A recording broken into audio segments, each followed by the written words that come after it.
mga bilin niya sa amin, family matters, mga bilin niya sa amin magkakapatid.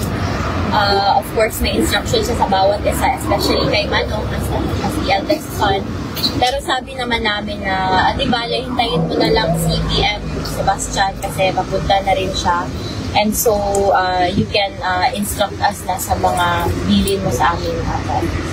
Can you share anything kung ano yung mga bilin? Yung mga hindi naman too personal. Ano naman, yun pa rin, the first thing talaga, no, is to take care of each other. He emphasized the value of family and how important, the family bond is. Kasi ang hirap kung kalaban mo na lahat, kalaban mo pa yung pamilya mo. So, he always reminds us to take care of each other as siblings and to look out for each other,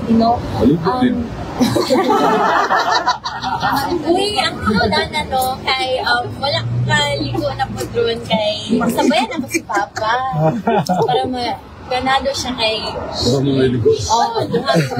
So yes, yan yung bilin niya talaga sa amin. Take care of each other, look out for each other, and always remember the value of family.